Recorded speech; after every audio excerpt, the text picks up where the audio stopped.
Hello everyone, कैसे हैं आप सभी लोग। चलिए स्टार्ट करने जा रहे हैं भाई atoms and molecules. Atom and molecules का मैंने फर्स्ट वीडियो बनाया जिसमें मैंने आपको समझाया था कि भाई लॉ ऑफ केमिकल कॉम्बिनेशन में मैंने बताया था कि लॉ ऑफ यानी कि कंजर्वेशन ऑफ मास बताया था और यानी कि लॉ ऑफ कांस्टेंट प्रोपोर्शनल का यानी कि मैंने आपको बताया था। आज का बेटा वीडियो सेकंड पार्ट है इसी चैप्टर का जिसमें मैं आपको क्या बताने वाला हूं भाई। इस वीडियो में जितने भी यानी कि एटम्स एंड मॉलिक्यूल में जितने भी टॉपिक बचे हुए ना सारे टॉपिक के धज्जी उड़ा दूंगा।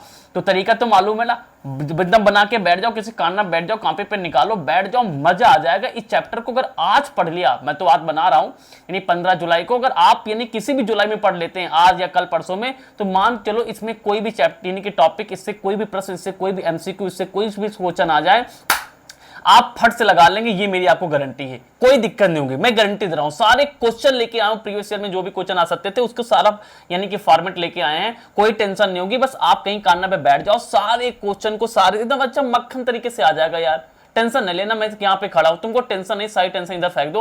तुमको केवल क्या करना है, जितना मैं बताऊंगा उतना करते जाओ। साइंस मैथ आप मुझ पे छोड़ दो, कोई टेंशन नहीं होगी, सब कुछ एकदम मक्खन तरीके से समझ में आ जाएगा। तैयार किए? आप तैयार हैं? आइए स्टार्ट करते हैं भाई। आज का टॉपिक शुरू करेंगे भाई डाल्टन के साथ में। शुरू किया जाए, ये टॉपिक छूट गया था कल, तो आइए डाल्टन को शुरू करते हैं। आज जितने भी रिमेनिंग टॉपिक है, क्या क्या पढ़ेंगे इसमें आज? डाल्टन एटॉमिक थ्योरी पढ़ेंगे, इसके कुछ ड्रॉबैक है, कुछ लिमिटेशन उसके बारे में पढ़ेंगे, एटॉमिक मास के बारे में पढ़ेंगे, मॉलिक्यूलर मास के बारे में पढ़ेंगे, वैलेंसी के बारे में पढ़ेंगे, है ना, एटम्स के बारे में पढ़ेंगे, एटम के साइज के बारे में पढ़ेंगे। बहुत सारी स्टोरी आज को बतानी है आपको। एटम को वजन कैसे नापा गया, बहुत सारी स्टोरी आपको बतानी है। आज आपको मजा आ जाएगा, एकदम फील मिल जाएगा चैप्टर का। तो चलिए स्टार्ट करते हैं, नहीं टाइम ज्यादा हो जाएगा। आइए स्टार्ट करते हैं। तो चलो भाई स्टार्ट करने जा रहे हैं। आज हम कलर चूज करेंगे ये वाला। चलिए डाल्टन एटॉमिक थ्योरी। अब डाल्टन एटॉमिक थ्योरी क्या है, थोड़ा सा लिंक करके आए हो ना, बैठे हो ना। इन्होंने एटम की कहानी बताई थी, एटम को समझाने की कोशिश कर रहे हैं कि एटम की कहानी क्या है। एक मैटर को बता रहे हैं कि मैटर को समझा रहे हैं। देखो क्या बताते हैं, कह रहे हैं कि प्रपोज्ड बाय जॉन डाल्टन इन 1808, यानी कि 1808 के आसपास इन्होंने क्या किया था, अपना डाल्टन एटॉमिक थ्योरी दिया था। इनके अकॉर्डिंग क्या चल रहा है मैटर, आओ जानते हैं। लिखा है थ्योरी एक्सप्लेन्स, इनकी जो थ्योरी वो एक्सप्लेन करती बताती है the nature of matter based on the atom. ये नेचर ऑफ यानी मैटर के बारे में बताएंगे जो कि एटम के ऊपर बेस है। एटम की पूरी स्टोरी बता रहे हैं कि एटम आगे डिवाइड हो सकता है कि नहीं हो सकता है, क्या ये फंडामेंटल पार्ट्स बन गया, इसके आगे इसके पार्ट्स नहीं बन सकते, सारी बातें बताते हैं एटम के बारे में। और सीखते क्या बताते हैं, सुनो। मेन यानी कि पॉस्टुलेट्स क्या होते हैं, रूल यार, थ्योरी, यानी इनके कुछ पॉस्टुलेट्स हैं, कुछ थ्योरी हैं, कुछ रूल हैं, है ना, डाल्टन एटॉमिक थ्योरी के। तो चलो भाई पहला हम लोग पढ़ते हैं। पहला क्या है, ध्यान सुनना।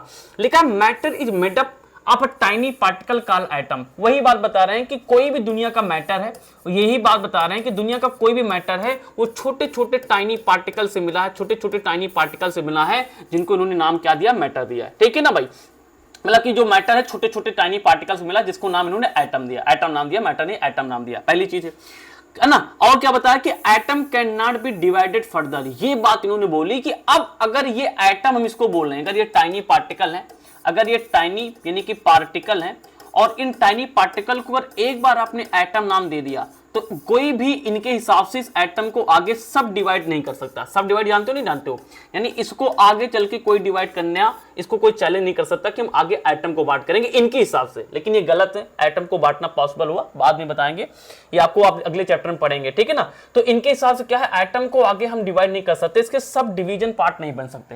एटम लास्ट है भैया। पहला यानी हो गया, पहला मैंने क्या बताया कि यानी कोई भी यानी कि मैटर होगा वो टाइनी पार्टिकल से मिलकर बना होगा। टाइनी पार्टिकल का नाम क्या है, एटम। पहली बात बताई। अब दूसरी बात क्या बता रहे हैं, कह रहे हैं कि एटम्स आर इनडिविजिबल। वही बात है कि एटम को कभी डिवाइड नहीं कर सकते हो, कभी डिवाइड नहीं कर सकते हो, है ना। और क्या लिखा, इनडिस्ट्रक्टिबल। देखिए डिस्ट्रक्शन से बना है, इनडिस्ट्रक्टिबल, जिसको डिस्ट्रक्ट न किया जा सके, जिसको खत्म नहीं किया जा सके। यानी आपके पास अगर कोई एटम आ गया तो सोचो इसको हथौड़ा मार के खत्म कर दें, इसको फूंक दें, उड़ जाएगा। तो आज दुनिया में कोई भी एटम आप क्या कर सकते हैं, उसको डिस्ट्रक्ट नहीं कर सकते, खराब नहीं कर सकते, नष्ट नहीं कर सकते। दो बातें क्लियर हो गई, वेरी वेरी गुड। क्या लिखा है इसी, देखो जो दूसरा है इसको थोड़ा एक्सप्लेन करके नीचे लिखा है, ऐसे लिख के आना, मजा आ जाएगा एग्जाम में, आपका टीचर देखेगा बेहोश हो जाएगा। They can not be created, यानी एटम को आप सोचो कोई मशीन लगा के हम पैदा कर दें, पॉसिबल नहीं है। ना तो आप डिस्ट्रॉय कर पाओगे, ना तो खत्म कर पाओगे इन अ केमिकल रिएक्शन। कोई भी एटम ना तो बन सकता है, ना तो खत्म हो सकता है, जितना है भैया उतना ही रहेगा। ठीक है ना। तीसरा क्या है, atoms of the same element are identical. ये क्या कह रहे हैं, जैसे मान लो कि हमने आयरन के एटम की बात की, तो आयरन के एटम जितने भी होंगे भाई, इसमें करोड़ों एटम्स होते हैं, आयरन का इतना पीस ले लो, इसमें करोड़ों एटम्स है, करोड़ों नहीं, करोड़ों के करोड़ों एटम्स है। तो कह रहे हैं जितने भी करोड़ों एटम्स हैं वो सारे के सारे जो एटम्स हैं वो आइडेंटिकल्स हैं, यानी सबका रूप रंग यानी कि क्या है, एक जैसा है, आइडेंटिकल है। अगर ये स्फेरिकल शेप में तो सारे के सारे क्या है, स्फेरिकल शेप में होंगे। अगर वो आयरन के जितने भी एटम है सब एक जैसे होते हैं। भाई सही भी है, जब सारे एटम आयरन से ही बने हैं, आयरन के ही एटम्स हैं, तो वो तो एक जैसे होंगे, उसको कहते हैं आइडेंटिकल। इसी को थोड़ा एक्सप्लेन करके लिखा है, they have the same mass. Identical कैसे बनते हैं, क्योंकि हर एक एटम जो कि आयरन का होगा, लोहा का होगा, उनका मास सेम होगा एंड द प्रॉपर्टीज, और उनकी प्रॉपर्टीज भी क्या होंगी, सेम होगी। इसीलिए कहा गया है कि जितने भी यानी कि एक एलिमेंट के एटम्स होंगे वो आइडेंटिकल होते हैं। मजा आया, 3 हो गए यानी पोस्टुलेट्स। चलिए आगे बढ़े, इसका स्क्रीनशॉट लेंगे, स्क्रीनशॉट लेते तो लोग स्वयं के नोट्स बनाओ, बढ़िया है। वैसे मैं नोट्स आपको प्रोवाइड करा दूंगा, यही आपके पीडीएफ मिल जाएगी, लेकिन आपके लिए अच्छा है कि नोट्स बनाओ, तभी मजा आएगा। चले स्क्रीनशॉट लेंगे, ले लिया, वेरी गुड। चलो आगे बढ़ते हैं भाई, 3 पोस्टुलेट्स हो गए, चौथा पोस्टुलेट की तरफ आगे बढ़ते हैं। ये लिखा हुआ है, और पढ़ते क्या लिखा है, लिखा एटम ऑफ डिफरेंट एलिमेंट। कह रहा कि अगर डिफरेंट एलिमेंट है, मतलब कि अगर एक मान लो कि आयरन है, एक कॉपर है, डिफरेंट हो गए। कह रहा कि atom of different element have different masses. Obvious सी बात है, इनके हिसाब से कह रहे हैं कि इसका जो मास आएगा, आयरन का जो मास होगा वो कॉपर के मास से क्या है, डिफरेंट होगा। डिफरेंट एलिमेंट, तो डिफरेंट एलिमेंट के जो डिफरेंट यानी कि एटम होंगे उनके मासेस भी क्या है, डिफरेंट होंगे, ये कभी इक्वल नहीं आएगा। इनको मासेस भी क्या है, यानी कि एटम के डिफरेंट होंगे लाला, और प्रॉपर्टीज भी क्या है, अलग अलग होंगी। ऑब्वियस सी बात है यार, कॉपर आयरन से कैसे, यानी कॉपर जो आयरन से कैसे मैच कर पाएगा। एग्जांपल के तौर पे यहां पे लिखा है, जैसे hydrogen oxygen atom are different in mass and properties. अभी आज आपको मैं सिखाऊंगा कि भाई हाइड्रोजन और यहाँ पे ऑक्सीजन का यानी मास आप कैसे निकालते हैं, ठीक है ना। तो मास कितना होता है अभी हम आगे डिस्कस करेंगे। तो कह रहा कि हाइड्रोजन और ऑक्सीजन दोनों के मास तो डिफरेंट होते हैं और प्रॉपर्टीज भी क्या होती है, डिफरेंट होती है, क्योंकि डिफरेंट एलिमेंट है। बात समझ में आ गई, वेरी गुड। अब यहां क्या लिखा है, atoms combined in a simple whole number ratio to form a compound. ये बहुत इंपॉर्टेंट लाइन लिखी, इसको लोग मिस कर देते हैं कि भैया अगर एटम को मिला के आप दुनिया का कोई भी कंपाउंड मिला यानी बनाने जा रहे हैं, तो वो हमेशा होल नंबर में आएगा। मतलब कि जैसे मान लो कि हाइड्रोजन और ऑक्सीजन को मिला के हम पानी बना रहे हैं, तो यहां पे जो हाइड्रोजन होगा और जो ऑक्सीजन होगा ये कैसे नंबर में आएंगे, होल नंबर। ये होल नंबर में आएंगे, होल नंबर मैथ तो पढ़ ही रहे हो ना, होल नंबर यानी कि कंप्लीट नंबर में आएंगे। ऐसा नहीं कि हाइड्रोजन 1/2 ले लो, इसको 3/4 ले लो, ये फ्रैक्शन वैल्यू में नहीं आएगा, ये एक होल नंबर में आएंगे। मान लो हाइड्रोजन 1 हो गया तो ऑक्सीजन 8 हो जाएगा, इस रेशियो में आ सकता है। ये मान लो 2 हो गया, ये मान लो 16 हो गया, तो इस रेशियो में आ सकता है। होल नंबर जानते हो ना, दुनिया का कोई भी नंबर हो, जीरो से लेके इन्फिनिटी तक का कोई भी पॉजिटिव नंबर, तो ये होल नंबर में आएंगे अगर कोई भी। अब ये हमने यहाँ पे क्या है, हाइड्रोजन का एटम ले लिया और यहाँ ऑक्सीजन का एटम ले लिया जो कि होल नंबर है, तो होल नंबर मिलकर के ये क्या बना सकते हैं, ये बना सकते हैं भाई क्या, कंपाउंड। H2O क्या है, कंपाउंड है, होल नंबर में आएंगे। फ्रैक्शन वैल्यू, डेसिमल वैल्यू, इसमें कोई चीज एग्जिस्ट नहीं करेगी, ठीक है। एग्जांपल के तौर पे वही लिखा हुआ है, जैसे वाटर है अपने पास, तो 2 एटम ऑफ हाइड्रोजन, जैसे ये वाला है तो 2 एटम ऑफ हाइड्रोजन की चाहिए, और प्लस है ना 1 एटम ऑफ ऑक्सीजन, है ना 1 एटम ऑफ ऑक्सीजन। मतलब कि क्या है, मतलब ये कह रहे हैं कि दोनों चीजें क्या है, जैसे ये लिखा हुआ H2O, तो इसकी बात कर रहे हैं, यानी इसमें क्या है, यानी कि हाइड्रोजन के 2 एटम है, देखो H2 लिखा हुआ है, और ऑक्सीजन का 1 एटम है, ऑक्सीजन कितना है, 1 है। तो देखो ना ये 2 और यहाँ पे 1 क्या है, ये एक होल नंबर्स है, तो होल नंबर्स में कोई चीज आके जुड़ सकती है, वेरी गुड। इनका 6 क्या भैया, कह रहे हैं इन केमिकल रिएक्शन, कोई भी केमिकल रिएक्शन होगी तो लिखा एटम्स ओनली रीअरेंज। मतलब जैसे मान लो कि हमने कहा A और B को मिलाया और हम बना रहे हैं C। A B क्या हो सकते हैं, मान लो ये हाइड्रोजन है, ये ऑक्सीजन है, इसको मिला के हम बना रहे हैं पानी। तो कह रहे हैं कि जब ये मिलते हैं तो क्या बना रहे हैं, कंपाउंड बना रहे हैं। तो ऐसा मत समझो कि कैसे मिलते होंगे, तो इनके जो जैसे मान लो कि जो हाइड्रोजन के एटम्स होंगे ना, ये एटम, ये जो ऑक्सीजन के एटम है, बस ये इनके साथ में जाके जुड़ते हैं, ऐसा कुछ होता होगा, रीअरेंज पॉसिबल है, ये इससे जाके अरेंज हो जाते होंगे। कैसे होता अभी आगे पढ़ना है, इसके साथ में अरेंज हो जाते होंगे, ऐसा नहीं इसमें कुछ खत्म हो गया, ये केवल अरेंज होते, यहां से जाके इसके साथ में लग जाएंगे। अरेंज होते हैं। तो यही लिखा है कि भाई क्या लिखा है कि किसी भी केमिकल रिएक्शन में एटम केवल रीअरेंज हो सकते हैं, पहले जैसे हैं उससे यानी थोड़ा सा रीअरेंज हो जाएंगे और वो किसी यानी कंपाउंड को बना देंगे। रीअरेंज पॉसिबल होता है, ठीक है, वेरी वेरी इंपॉर्टेंट पॉइंट यही लिखा है। अब रीअरेंज से फायदा क्या होगा, इसी बात को थोड़ा सा स्पेंड करके लिखा गया है, ये इंपॉर्टेंट बात, उसी को स्पेंड करके नीचे लिखा गया है। नो एटम इज क्रिएटेड, ऐसा क्यों है, रीअरेंज क्यों होते हैं, क्योंकि कोई एटम आप खत्म नहीं कर सकते भाई, ना तो कोई एटम क्रिएट हो सकता है, ना तो कोई एटम यानी कि डिस्ट्रॉय हो सकता है ड्यूरिंग केमिकल रिएक्शन, किसी भी केमिकल रिएक्शन के दौरान ना तो आप एटम को बना सकते ना तो खत्म कर सकते, रीअरेंज पॉसिबल, इस वर्ड को याद कर लो भाई, रीअरेंज पॉसिबल है, ना तो आप यानी कि खत्म कर सकते ना तो आप किसी चीज को बना सकते। आई थिंक मजा आ रहा होगा। तो ये 6 यानी कि इनके पोस्टल्यूट हैं, किसके भाई, 6 पोस्टल्यूट किसके, डाल्टन के। तो आई थिंक इसको आपने स्क्रीनशॉट लिया होगा, समझ में आया होगा, एक बार रिवाइज कर लेना, वीडियो में पीछे जाना, मैंने सारी बातें क्या है आपको समझाने की कोशिश की है, मजा आ गया। अच्छा यार, अब डाल्टन ये सारी बातें एटम के बारे में बता रहे हैं, मैटर के बारे में बता रहे हैं, तो अगर इनकी उपलब्धियां क्या हैं, मतलब इनकी एग्जैक्ट बातें कौन कौन से पता चली, अगर इनके पूरे यानी कि 6 पोस्टल्यूट को अगर सम अप करके देखा जाए तो बढ़िया बढ़िया बातें क्या बता रहे हैं, यानी एग्जैक्ट क्या बता रहे हैं। तो इनकी जो एग्जैक्ट बातों में इनकी 3 बातें हैं, इनके की फीचर्स क्या हैं, मतलब कि अगर हम कंक्लूजन देखें, अगर इनके पूरा का पूरा जो पोस्टल्यूट है उनको निकालें और समझे, इनका कंक्लूजन देखकर पता क्या है, देखो ध्यान से, तो ये है कि atom are smallest particle of element, ये चीज बताने में कामयाब हो गए। इनका जो छापा है उनमें से निष्कर्ष निकाल रहे हैं, क्या निकाल रहे हैं भाई, कि atom are the smallest particle of an element. इनके हिसाब से है कि कोई भी एलिमेंट, एटम क्या है, किसी भी एलिमेंट का स्मॉलेस्ट पार्टिकल है। फिर क्या बता रहे हैं, chemical combination happens in whole number not fraction, वही चीज है, कोई चीज मिलके कोई दूसरी चीज बनेगी, हाइड्रोजन ऑक्सीजन मिलके पानी बनेगा तो वो एक होल नंबर में मिलेंगे, ऐसा नहीं को फ्रैक्शन में मिल जाए, है ना, ये बड़ी इंपॉर्टेंट है। और क्या, basis on the law of conservation of mass and law of constant proportion, और ये इंपॉर्टेंट एमसीक्यू तुम्हारे टीचर दे सकते हैं कि डाल्टन एटॉमिक थ्योरी जो है ना कंप्लीटली एग्री करती है law of conservation of mass और लॉ ऑफ कांस्टेंट प्रोपोर्शन। ये 3 इनके क्या है, जान है, इनकी ये क्या है, उपलब्धियां हैं, ये चीजें उन्होंने बताई थी एकदम अच्छे से मस्त तरीके से। ये इनके क्या है, मतलब कि की फीचर्स हैं, ठीक है ना, बात समझ में आ गई, नहीं आ गई, समझ में आ गया होगा, मुझे पूरा विश्वास है ना। उसी चीज को थोड़ा सा यहां से अलग निकाल के देखा गया कि जो मेन बातें हैं यहां पे बता दी गई, ठीक है भाई। अब यार डाल्टन साहब तो अपने हिसाब से जी जान लगा दी यार, कई बार क्या होता है जिंदगी में हम अपनी अपनी तरफ से जी जान लगाते हैं, लेकिन क्या जी जान लगाने पे एक बार में आपको सफलता मिल जाती, क्या एक बार में आप हाई स्कूल में हैं तो क्या जरूरी है कि 95 ला ही जाएंगे, लेकिन मेहनत तो आदमी करता है, इंसान करता है। तो भाई डाल्टन ने बहुत मेहनत की, लेकिन कुछ ना कुछ कमियां रह गई, तो उनकी कमियां देखते हैं क्या क्या रह गई।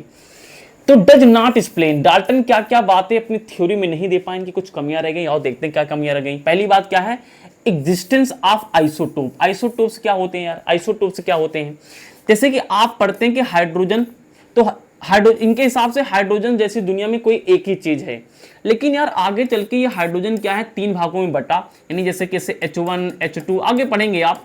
तो जब हाइड्रोजन 3 भागों में बटा ना, तो इसको बुलाते हैं, जब हाइड्रोजन एक, आप जैसे अभी कक्षा 10 या कक्षा 9 के बच्चों पूछो बेटा हाइड्रोजन, तो उनके दिमाग में H याद आएगा, हाइड्रोजन मतलब कि H, लेकिन उनको ये नहीं पता कि हाइड्रोजन के 3 आइसोटोप्स होते हैं, यानी हाइड्रोजन आगे तक के 3 टाइप से बटा हुआ है ना, ये इनको अभी आप क्लास 11th में पढ़ेंगे। तो आइसोटेप्स मतलब होता है कि एक ही एलिमेंट, जैसे मान लो कि हमारे पास कार्बन है, तो कार्बन यानी कि 3 भागों में बढ़ जाए, 2 भागों में बढ़ जाए, एक ही कार्बन, जैसे C12 C11 ऐसे कुछ बढ़ जाए, तो ये चीजें क्या कहलाती हैं, आइसोटोप्स कहलाती हैं। इनके बारे में इनको स्टडी नहीं थी, इनके बारे में इनको ज्ञान नहीं था, तो ये क्या है, आइसोटोप्स के बारे में नहीं बता पाए, पहली चीज।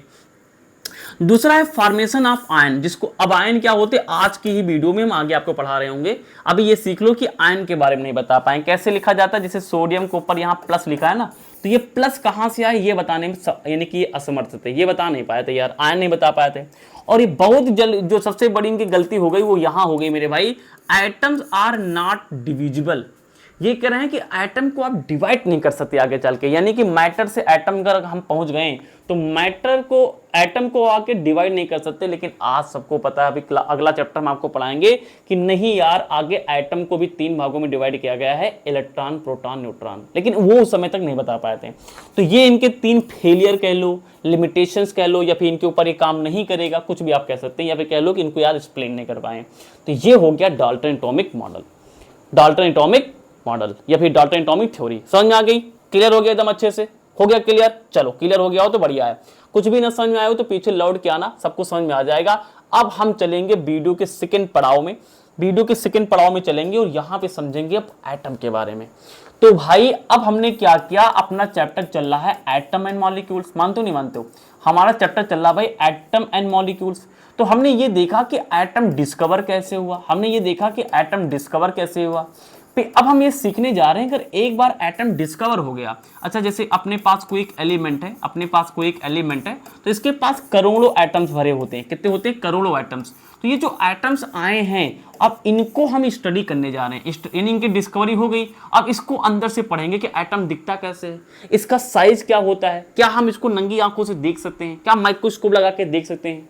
तो अब इस एटम की स्टोरी चलेगी कि यार एटम एक्चुअल में दिखते कैसे हैं, इनका मास, इनका क्या वजन निकालना पॉसिबल है, ये कितने छोटे होते होंगे, क्या जो हम सोच रहे हैं इनकी छोटाई के बारे में क्या उससे भी छोटे होते होंगे, इनकी सारी स्टोरी अब चलेगी एटम के बारे में। तो आप पहला कहानी समझते हैं, लिखा व्हाट इज एन एटम। कोई पूछे भाई एटम है क्या मेरे भाई, तो आपको बताना है all matter is made up tiny particle called atom. Atom क्या होते हैं? टाइनी पार्टिकल्स होते हैं जिनको एटम कहा गया, और इसी एटम से मिलकर दुनिया का कोई भी मैटर बना होता है।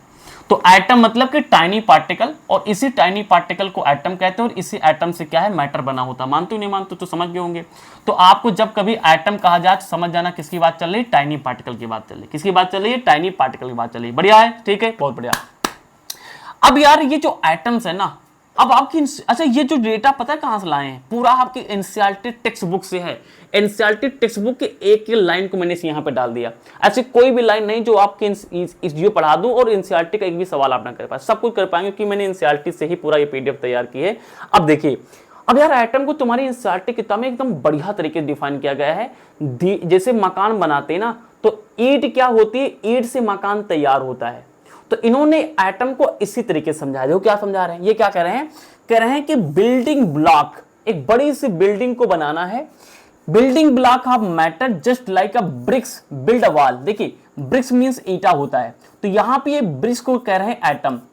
सही तो है यार। अगर हम अपने यानी कि मकान से, बिल्डिंग से अगर ईटा ही निकाल दे तो बिल्डिंग का कोई अस्तित्व बचेगा, कोई एग्जिस्टेंस बचेगा? आई थिंक नहीं बचेगा। तो एटम्स क्या होते हैं? ये बिल्डिंग ब्लॉक्स हैं, यानी कि बिल्डिंग के ब्लॉक से बिल्डिंग को बनाने में सहायता करते हैं।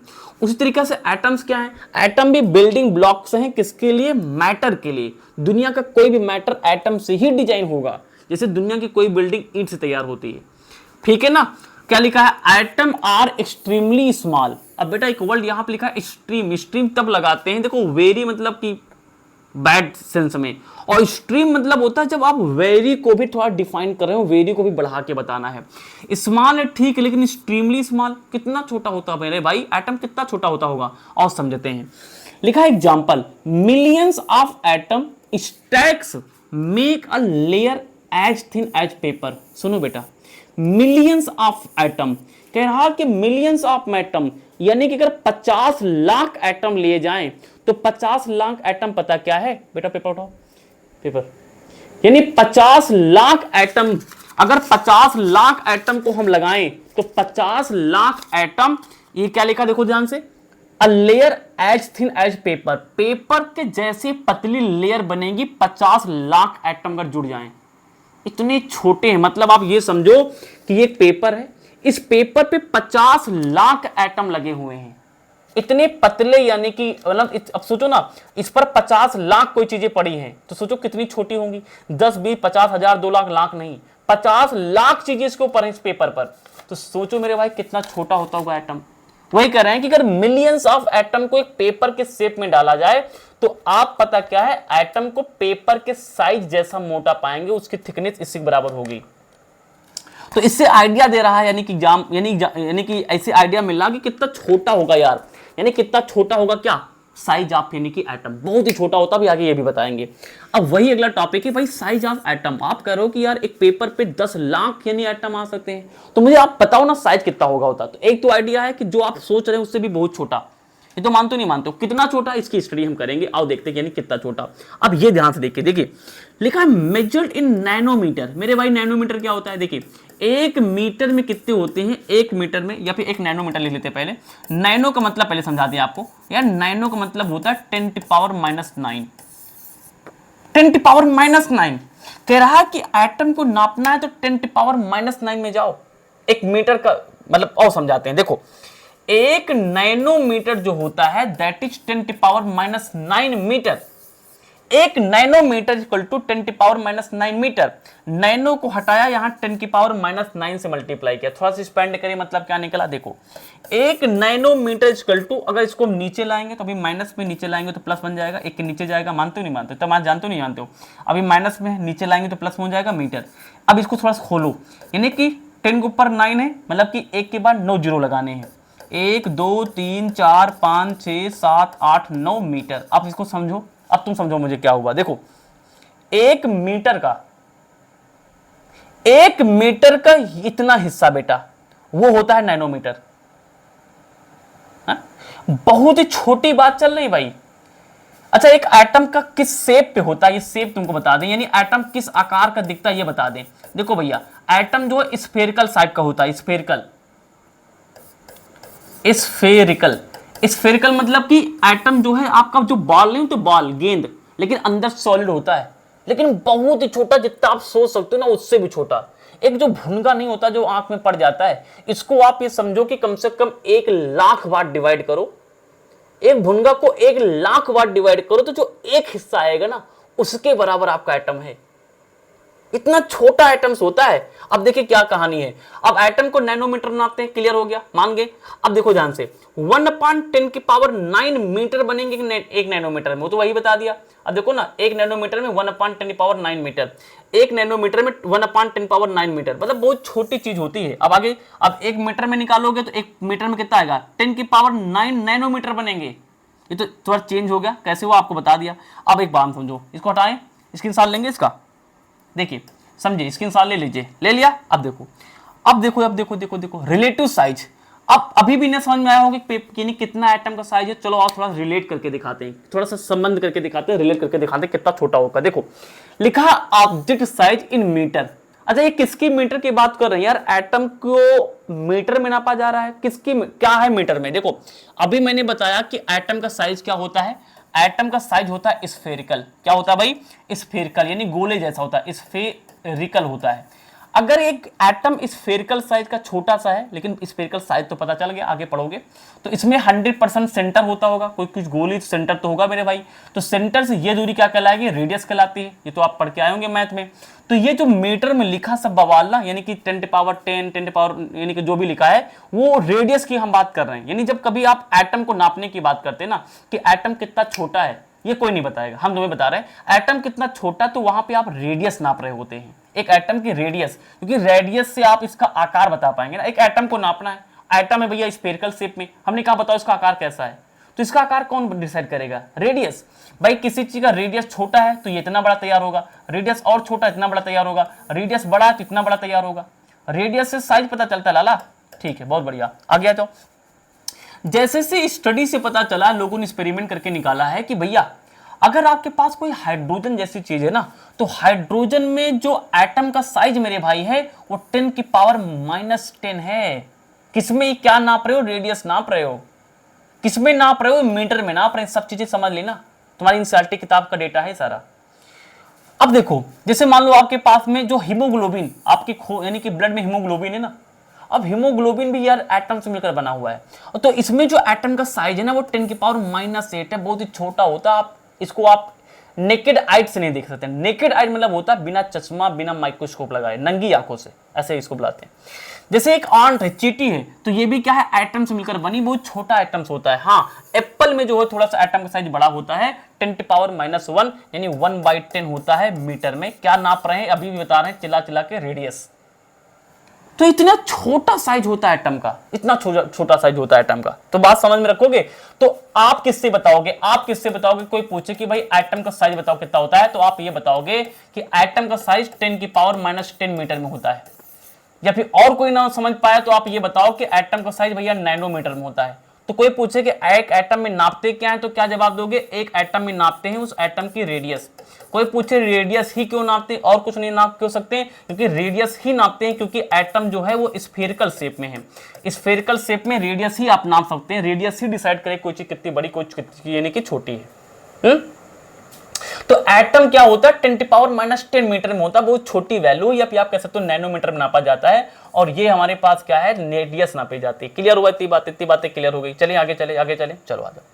तो भाई हम आगे बढ़ते चले जा रहे हैं, एटम के बारे में समझा कि साइज कैसा होता है, फिर हमने सीखा कि एटम यानी कि इसका आकार कितना साइज होता होगा। अब समझने जा रहे हैं भाई कि एक एलिमेंट में करोड़ों एटम्स होते हैं, तो समझ चुके होंगे करोड़ों एटम्स होते हैं।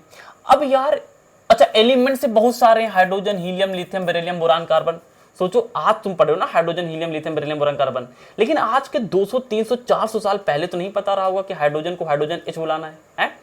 तो उस समय ये जो हाइड्रोजन बने थे ना, इनके लिए सिंबल डिजाइन किए गए थे, और इसको यानी सिंबल जो डिजाइन किया था डाल्टन ने कहा था। आज तुम हाइड्रोजन के लिए क्या बुलाते हो यार? अगर आपके सामने हाइड्रोजन आ जाए तो आप फट से बोलते हो हाइड्रोजन के लिए बोलते हो H। आपके सामने यानी कार्बन आ जाए तो आप फट से बहुत तेज बुलाते हो यानी कि C। लेकिन पता है पहले ये नहीं था यार। पहले डाल्टन ने क्या किए थे, कुछ एलिमेंट के सिंबल डिजाइन किए। ये इनसे पहले की स्टोरी है, इनके पहले सिंबल डिजाइन किए। वो सिंबल्स क्या है आओ समझते हैं, स्क्रीनशॉट लेंगे, ले लिया आओ। तो इनके पहले कुछ सिंबल डिजाइन किए गए। सिंबल देखो क्या है, संकेत क्या है, ये देखिए। आज से पहले इसको कभी पढ़ा, इसको कभी देखा? ये देखिए बेटा, हाइड्रोजन पहले पता क्या है, हाइड्रोजन के लिए H नहीं यूज किया जाता था। हाइड्रोजन के लिए ऐसे सर्कल बनाओ, सर्कल में से बीच में डॉट लगा दो, ये सिंबल था हाइड्रोजन का। ये जो आप ये क्या कैसा लग रहा है, स्टीयरिंग जैसा, यानी कि जो फास्फोरस होता है वो स्टीयरिंग जैसे शेप में होता था। कॉपर को इस शेप बनाएंगे, शेप पहचानो फटाफट तरीके से। मरकरी का शेप ये होता था, आयरन शेप ये होता था, ऑक्सीजन का शेप केवल सर्कल बना दो ये आता था, लेड का शेप ये आता था, प्लेटिना का शेप ये आता था। समझ रहे हो? यानी सबसे पहली बार ये डिजाइन किया था। किसने डिजाइन किया था भैया? डाल्टन चल रहे हैं। डाल्टन साहब ने पहले बहुत भूमिका निभाई थी एटम को थोड़ा सा समझाने और बताने में, लेकिन कुछ बात इनकी गलत निकली। ठीक है ना, क्लियर हो गया। लेकिन दुनिया जब ये किसने बताया था यार? ये डाल्टन ने बताया था। दुनिया आगे बढ़ी तो यार लोगों ने कहा यार ये तो नहीं चल पाएगा ना, इतने सारे एलिमेंट हैं, 118 एलिमेंट की डिस्कवरी हो चुकी है। अब इतने सारे एलिमेंट के सिंबल बनाएं और याद करें, बच्चों को याद करें तो डिफिकल्ट हो जाएगा। तो दुनिया ने मिलकर के, देखो ध्यान से, दुनिया ने मिलकर के क्या किया? दुनिया ने मिलकर के कहा कि हम एक इंस्टीट्यूट बना रहे हैं, एक इंस्टीट्यूट बना रहे हैं। इस इंस्टीट्यूट में क्या होगा? वर्ल्ड के साइंटिस्ट लगेंगे, पूरे वर्ल्ड के साइंटिस्ट मिलकर के एक इंस्टीट्यूट बनाएंगे, और वो डिसाइड करेगा कि हर एक एलिमेंट का नाम कैसे रखा जाए। तो उस इंस्टीट्यूट का नाम था भाई IUPAC। IUPAC एक इंस्टीट्यूट है, एक संस्था है, जो वहां पे वर्ल्ड के साइंटिस्ट मिलकर के आए और उन्होंने कहा कि यार हमें क्या करेंगे, एक इंस्टीट्यूट डिसाइड, यानी कि एक इंस्टीट्यूट डिसाइड कर रहे हैं जिसका नाम है IUPAC। ये डिसाइड करेगा आज के बाद किस सिंबल, जैसे हाइड्रोजन है तो हाइड्रोजन के लिए H ही यूज करेंगे, क्यों यूज करेंगे ये डिसाइड करेगा, कहां से आएगा ये सब डिसाइड करता चला जाएगा। बात समझ पा रहे हो? हम संकेत नहीं यूज करेंगे अब इसके लिए, यानी कि हम क्या करें, हाइड्रोजन के लिए H यूज करेंगे, सिंबल नहीं यूज करेंगे जो बना था। IUPAC इसका फुल फॉर्म क्या है भाई? यहां पे लिखा होगा, नहीं लिख दें, या देखो लिखा है international union of pure and applied chemistry. ये IUPAC का एक नाम है। तो भैया ये क्या हुआ, आज की दुनिया में क्या है, today IUPAC approves name. IUPAC ने क्या किया, नेम अप्रूव कर दिए, नेम बता दिया है, सिंबल दे दिए, यूनिट बता दिया है। अब तुमको यानी कि अब डाल्टन की थ्योरी नहीं फॉलो करनी है, ठीक है ना। चलो आओ समझते हैं। अब क्या बताया भाई IUPAC ने? इन्होंने पहला बताया कि अगर कोई भी एलिमेंट है तो उस एलिमेंट में फर्स्ट लेटर कैपिटल लिखो। जैसे कि अपने पास है क्लोरीन, क्या लिखा भाई? क्लोरीन लिखा है। तो क्लोरीन का सिंबल बनाना है, तो क्लोरीन का सिंबल जो बनाना है उसका जो भी सिंबल हो फर्स्ट लेटर कैपिटल लिखो। तो कैपिटल यानी C लिखेंगे, और लिखा सेकंड लेटर क्या लिखना है, स्मॉल, तो CL, ये सही है, और CL कोई लिखता तो ये गलत। ये बताया IUPAC ने, बताया ये बात कि क्लोरीन सिंबल बनेगा, Cl सिंबल बनेगा क्लोरीन का, तो ये वाला सही, ये वाला गलत है। पहला कैपिटल होना चाहिए, दूसरा वाला स्मॉल होना चाहिए, कैपिटल दूसरा वाला ना होने पाए। आओ कुछ एग्जांपल देखते हैं इसके फटाफट तरीके से। देखो भाई फटाफट तरीके से एग्जांपल, जैसे हाइड्रोजन के लिए H बनाया गया, एल्युमिनियम के लिए Al सही है, लेकिन A कैपिटल और L कैपिटल गलत है। वही चीज बातें समझ पाते हो यहाँ पे है ना। जैसे कि यहाँ पे एलिमेंट क्लोरीन, जिंक के लिए Zn बनाया गया, ये सब बताई गई। अब यहाँ पे सोचो ना कि जैसे कि लोहा है तो लोहा के लिए आयरन है, तो देखो यार आयरन है तो यहाँ I से शुरू है, तो आयरन का जो सिंबल है I के आसपास कुछ होना चाहिए था, लेकिन लोहा के लिए हमने Fe क्यों यूज किया, Fe यूज किया। तो यार ये जो संकेत है ना, ये कुछ लैटिन या ग्रीक लैंग्वेज से लिए गए हैं। जैसे यहाँ पे देखो क्या है, देखिए एक लैटिन वर्ड होता है जिसका नाम है फेरम। तो उस फेरम का देखो, फेरम की स्पेलिंग एफ से शुरू हुई ना, तो इस फेरम को आयरन कहा जाता है। तो यानी आयरन शब्द बना है फेरम से, जो कि है एक लैटिन वर्ड, और इसीलिए आयरन का सिंबल एफ लिया गया। सिमिलरली यहाँ पे जो नेट यानी कि जो सोडियम है ना, सोडियम शब्द यानी कि नेट्रियम से लिया गया है, और नेट्रियम की स्पेलिंग Na से शुरू हुई है, इसलिए सोडियम के लिए सिंबल लिया है हमने Na। यहाँ पे देखो ध्यान से, जो पोटेशियम, मेरे लाल, पोटेशियम शब्द यानी कि लिया गया है कहाँ से, कैलियम से। और कैलियम कहाँ का शब्द है भाई, लैटिन का शब्द है, मतलब लैटिन भाषा है। लैटिन में कैलियम मौजूद था, यानी कि नाइट्रियम मौजूद था, और फेरम मौजूद था। तो फेरम से हमने बनाया Fe, आयरन नाम दिया। नाइट्रियम से बनाया सोडियम, नाम दिया Na, क्योंकि Na क्यों लिया, क्योंकि इसके स्पेलिंग में Na आ रहा है। कैलियम से हमने क्या बनाया, पोटेशियम बनाया, ठीक है ना, और कैलियम की स्पेलिंग से शुरू हो रही है, इसके लिए सिंबल क्या बना, K बना। ये सारे कहां से आए हैं, लैटिन लैंग्वेज से आए, लैटिन भाषा से आए। ठीक है भाई, समझ में आ गया। चलो आगे चले, एक स्क्रीनशॉट लेंगे, वेरी गुड। तो चलो आ जाओ, आगे चलते हैं। अब आगे आ गए भाई, अब आगे क्या है, सिंबल फॉर सम एलिमेंट। अब सम एलिमेंट के कुछ सिंबल देखो, जैसे सिंबल में कहानी क्या है मेरे भाई, सिंबल में कहानी कुछ ऐसी है, देखो ध्यान से। अब ये सिंबल तो आपको बता ही चुके हैं, अब तो आप देख ही सकते हैं, आपकी किताब में दिया। जैसे एल्युमिनियम के लिए A बना, आर्गन के लिए AR बना, कापर के लिए Cu बना, फ्लोरीन के लिए Fe बना। तो ये कुछ सिंबल हैं, देख लो, इसको आप अच्छे से याद कर लेना। याद कर पाओगे, सिंबल्स यानी कि बनाए गए हैं। जैसे सिलिकॉन के लिए Si बना, मैग्नीशियम के लिए Mg बना, लेड के लिए Fb बना, आयोडीन के लिए I बना, ये कुछ सिंबल है। अब यार आपको पता क्या है, क्लास 9 के बच्चे को 1 से लेकर के 20 एलिमेंट तो याद ही होनी चाहिए, ये बहुत आपको हेल्प करेंगे। 1 से लेकर 20 एलिमेंट, तो 1 से लेकर 20 एलिमेंट भरा हुआ आने चाहिए। तो 1 से लेकर 20 एलिमेंट अगर आप में से किसी को नहीं आते तो उसका भी जुगाड़ है। अगर 1 से लेकर 20 एलिमेंट आपको नहीं आते, hydrogen, helium, lithium, beryllium, boron, carbon, nitrogen, oxygen, ये अगर नहीं आते कैल्शियम तक के 20 एलिमेंट, तो इसका भी एक समाधान है। इसके लिए मैं आपके लिए ट्रिक लेके आया हूँ। ट्रिक क्या है, आओ ध्यान से देखते हैं। ट्रिक भैया क्या है, अगर समझ में आया तो नोट कर लेना। ट्रिक ये है मेरे भाई, लिखा है हाय, ये देखो ट्रिक बनाया यहाँ पे, ये क्या लिखा है, ट्रिक लिखा है हाय ही लाइक्स, मतलब हाय बोला, और ही मतलब कि कोई लड़का है, मतलब मैंने उससे क्या क्या हाय बोला, एक लड़का है, और लड़का क्या करता है, लाइक, उसे पसंद है। हाय मैंने बोला, ही लाइक्स, वो पसंद करता है, ब्यूटीफुल बॉयज, यानी एक लड़का है जो अपने जैसे सुंदर लड़कों को पसंद करता है। तो यहाँ हाई से बन जाएगा हाइड्रोजन, और ही से बन जाएगा हीलियम, लाइक से बन जाएगा लिथियम, ब्यूटीफुल से बन जाएगा बेरिलियम, और बॉय से बन जाएगा बोरान। तो एक लड़का है ना, हाई इसको मैंने बोला, वो लड़का था, वो पसंद करता है क्या, ब्यूटीफुल बॉय पसंद करता है। तो इन 5 नाम से 5 एलिमेंट याद हो जाएंगे। तो हाई एक लड़का है जो कि लाइक करता है क्या, ब्यूटीफुल बॉय। समझ में आ गया। चलो अब आगे कैसे याद किए जाए, आगे के एलिमेंट कैसे याद किए जाए। अब देखो, अब लड़का की बात क्या है, अब लड़का कैसा है भाई, तो लड़का क्यूट भी है, नॉटी भी है, वो थोड़ा ओल्ड जैसा दिखता है, मोटा भी है। तो क्यूट से बनेगा कार्बन, नाटी से बनेगा नाइट्रोजन, ओल्ड से बनेगा, देखो ना ओ, यहाँ पे ओ ऑक्सीजन, ऐसे याद कर सकते हो थोड़ा दिमाग लगा के। फ्लोरीन यानी फैट से बनेगा फ्लोरीन, और यहाँ पे फिर से हम कह रहे हैं कि नाटी 2 बार लिखा, क्योंकि नाटी कई है, मतलब ज्यादा नाटी है, फिर नाटी है, और फिर या फिर यहाँ तो याद करो कि लड़का कैसा है, क्यूट है, नाटी है, ओल्ड है और फैट है।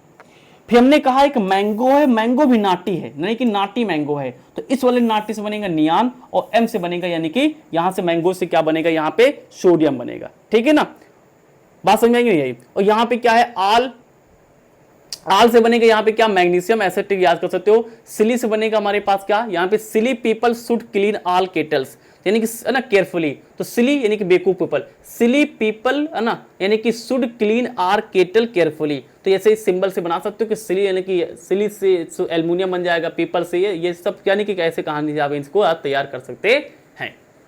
तो ऐसे आप याद कर सकते हैं। तो 20 एलिमेंट तो ऐसे याद ही हो जाते हैं, इसको अगर नहीं भी ट्रिक देखो याद हो जाएगा। 20 एलिमेंट याद करना कोई बड़ा चांस होता नहीं, वैसे याद कर पाओगे इसको ना, याद कर पाओगे 20 एलिमेंट। चलो तो अब बेटा नई चीज आती है भाई, एटॉमिक मास। एटॉमिक मास बहुत इंपॉर्टेंट चीज है। अब एटॉमिक मास क्या होता है, अब एटॉमिक मास भी 20 एलिमेंट तक आपको याद होने चाहिए।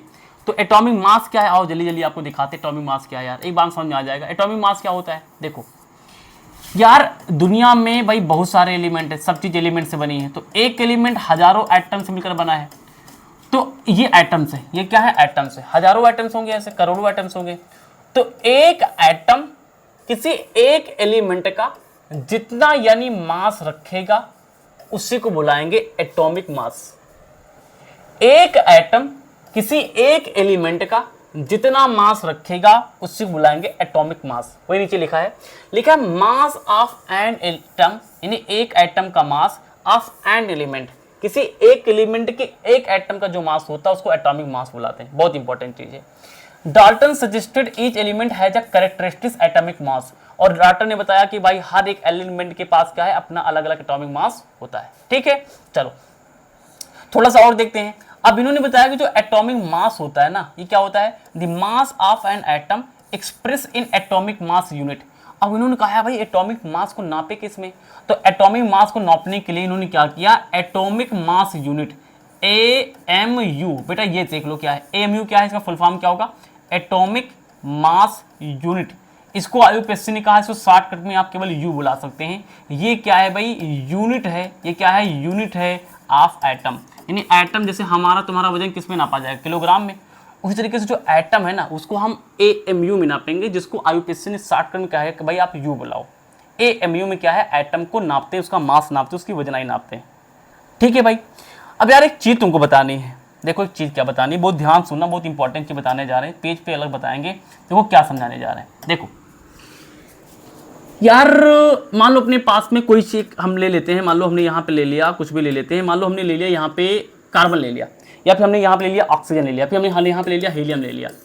अब यार हीलियम का वजन कैसे नापा गया होगा, देखिए जैसे हम अपना वजन नापते हैं, जैसे एनसीईआरटी की डेटा है, जैसे अभी समझाते हैं। देखो जैसे यार किसी चीज को हम कैसे नापते हैं, तो नापने तरीका ऐसा होता है कि यार जैसे तुम कभी बाजार में जाते हो तो क्या होता है, बाजार में जाते हो तो इधर वेट रखते हैं, जैसे हम लोग 5 केजी हमने लेना है तो 5 केजी यहाँ सामान रखेंगे, और इधर तराजू में क्या रख देंगे, 5 केजी बराबर सामान रख देंगे। मान लो तुमको आलू लेना है तो यहाँ पे आलू रखे जाएंगे रखे जाएंगे रखे जाएंगे रखे जाएंगे रखे जाएंगे। यहाँ रखी होती क्या, ऐसे रखी होती भाई कुंडी, कुंडी जब बीच में आ जाएगी इसका मतलब ये दोनों चीज बराबर हो गए हैं, तो तुमको भैया 5 किलो आलू मिल जाते हैं। तो आलू को नापने के लिए मैंने बांट यूज किया, यानी कि मैंने केजी यूज किया, वजन यूज किया। तो यार एटम को जो भी नापने जा रहे हो, अभी आपने चिल्लाया भी, पीछे स्लाइड में हम पढ़ के आ रहे हैं कि भाई एटम को AMU में नापेंगे, AMU में नापेंगे, यहाँ वजन को केजी में नाप रहे हैं।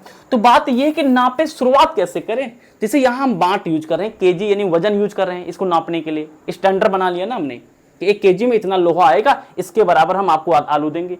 5 केजी है तो इतने इतने लोहा 5 बार आ जाए तो उतना आलू मिलेगा। 100 केजी लेना है तो इतने इतने 1-1 किलो के जो बांट हैं अगर 100 बार जोड़े जाएं तो आपको 100 किलो आलू मिल जाएगा। तो यार उसी तरीके से अगर एटम को वजन नापना है तो एटम तो बहुत हल्का है, आप केजी में तो नाप नहीं पाएंगे, इवन ग्राम में भी नहीं नाप पाएंगे।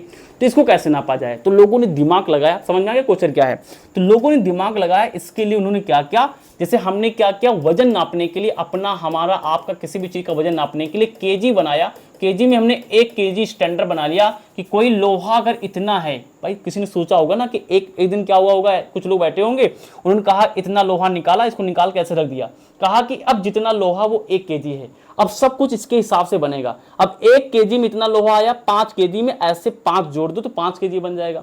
आधा किलो लेना है तो 1 केजी में इतना लोहा आया था, उसको हाफ कर दो, 20 से काट दो, जितना आएगा उसको आधा केजी बोलेंगे, ऐसे डिसाइड हुआ होगा। तो 1 केजी में इतना लेकर के लोगों ने बांट बना लिया। तो उसी तरीके से अगर जब कभी एटम की बात आती ना कि भाई एटम का मास कैसे नापा जाए, एटम की वजनाई कैसे नापा जाए, तो लोगों ने पता क्या किया, उन्होंने यूज किया भाई कार्बन का आइसोटोप्स यूज किया, क्या यूज किया भाई, आइसोटोप्स यूज किया कार्बन का।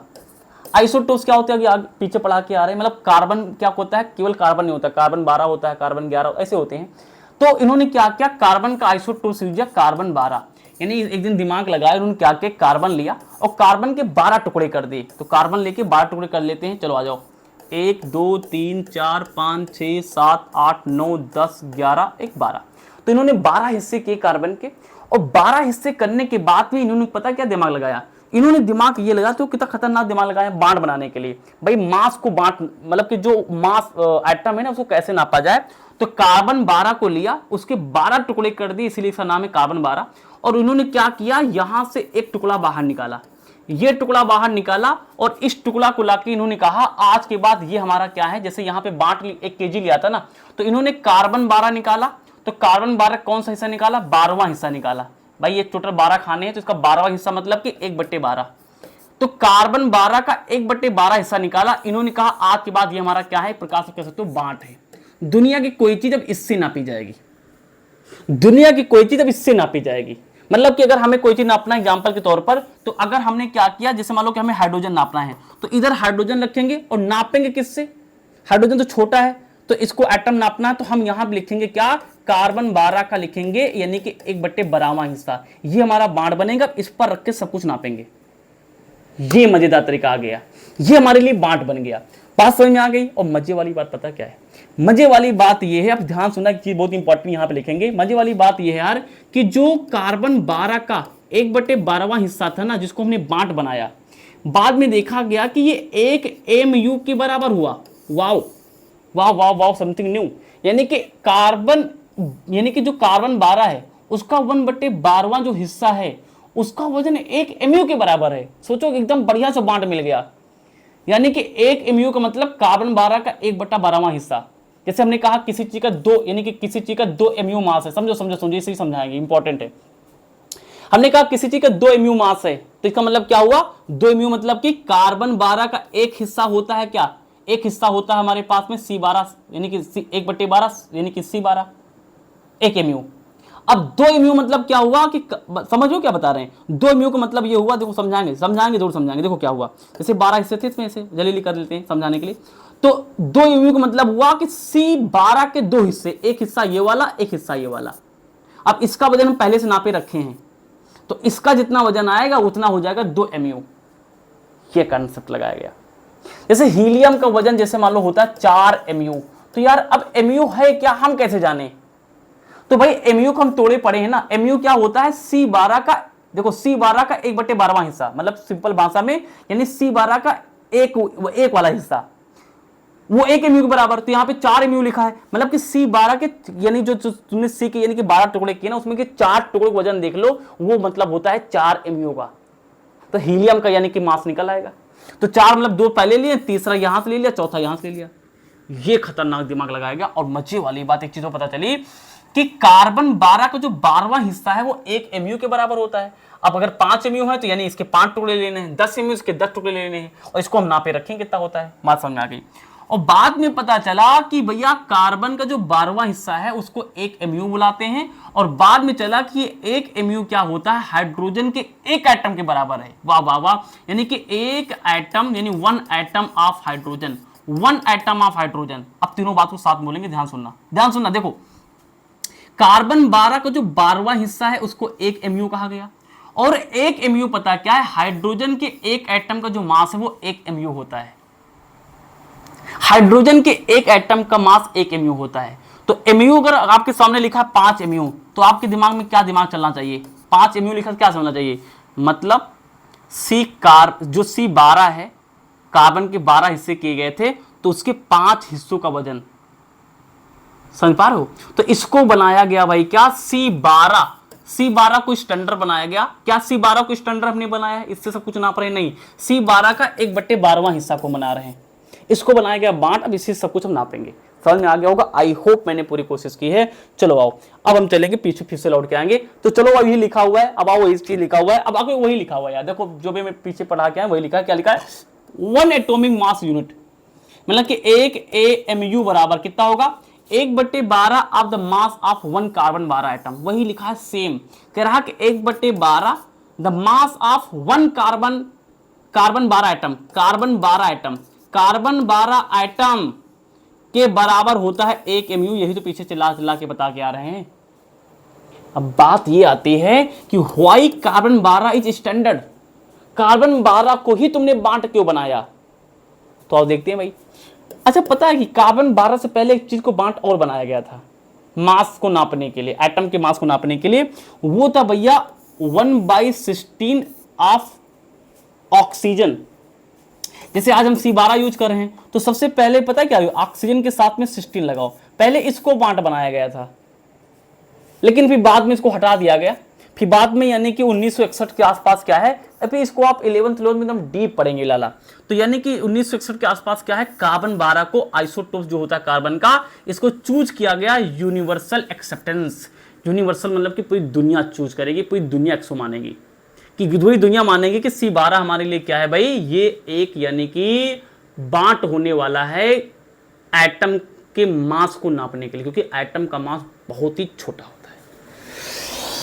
समझ में आया। अच्छा, आपके किताब में देखो इसी बात को देखो एग्जांपल समझाया मैंने, कोई कलर से अपने आप से कोई फंडा नहीं लगा दिया है, आपको एग्जांपल बताया है। देखो ध्यान से कैसे, जैसे यहाँ पे हमने क्या क्या, हमारे पास खरबूज था, खरबूज के हमने 12 हिस्से किए, तो 12 हिस्से में से एक हिस्सा काट के बाहर लगा लिया, खरबूज हमने क्या क्या एक हिस्सा बाहर निकाल लिया। अब देखो मान लो किसी को हमें क्या देना है, आम देना है, संतरा देना है, खीरा देना है, खरबूज देना है, तो हमने क्या क्या एक खीरा, मतलब कि खीरा याद आ गया, यानी एक तरबूज के 12 हिस्से काटने, तो 12 हिस्से में से एक हिस्सा को हमने इस तराजू में रखा, अब दूसरी चीज इसके बराबर दे रहे हैं, तो आप क्या कर रहे हो, यानी इसको आपने नाप लिया, आप इसी के हिसाब से कोई चीज आप दे रहे हो।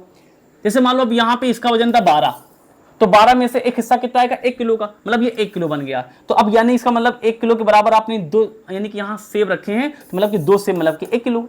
इसको बुलाते हैं एनोलॉगी। एनोलॉगी मतलब एक चीज से दूसरी चीज का रिलेशन निकाल लिया। ऐसे ही यानी कि क्या है, किसी भी एटम के मास को नापने की कहानी बनाई गई। आई थिंक एकदम क्लियर हो गया होगा, ये एग्जाम्पल भी आपके एनसीईआरटी में दिया गया है। अब यार एटॉमिक मास, मैं आपसे रिक्वेस्ट करूंगा कि भाई एटॉमिक मास क्या है, एटॉमिक मास से याद कर लो, एटॉमिक मास क्या है याद कर लो। अब यार एक से एटॉमिक मास, एटॉमिक मास देखो हम चाहेंगे आप यानी क्या करो 1 से लेकर के 20 तक के जो एलिमेंट्स हैं उनका एटॉमिक मास याद कर लो। Hydrogen, helium, lithium, beryllium, boron का भी जो होता है ना, इनका एटॉमिक मास याद कर लो। कैसे याद करोगे देखो, अब इसके कुछ ट्रिक भी है, इसके कुछ एक्सेप्शन भी है, देखो ध्यान से। अब एलिमेंट का मास याद करना, भाई एलिमेंट का मास याद करना बहुत आसान ट्रिक है। एलिमेंट मतलब कि तत्व, एलिमेंट का मास याद करना है तो आसान ट्रिक मैं आपको बताता हूँ। एटॉमिक मास की बात कर रहे हैं, देखो जो एलिमेंट हाइड्रोजन, हीलियम, लिथियम गिनते गिनते आओ, इसको एटॉमिक नंबर बुलाते हैं, गिनते गिनते आओ और गिनती पे वो इवन नंबर पे खत्म हो जाएं और कुछ 8 पे खत्म होंगे, नहीं समझ पा रहे हो भाई। हाइड्रोजन लिखा, hydrogen, helium, lithium, beryllium, boron, बात समझ पा रहे हो। तो देखो ये 1 है तो ये 8 नंबर हुआ, ये दूसरे पे है तो इवन नंबर हुआ, ये फिर से 8 नंबर हुआ, ये फिर से इवन नंबर हुआ। तो अगर जो एलिमेंट इवन नंबर पे यानी खत्म हो रहा है, अब उसका अगर आपको एटॉमिक मास निकालना है तो कुछ ना करो, जिस नंबर पे आ रहा है, जिस नंबर पे आ रहा है उसके साथ में 2 से गुणा कर दो।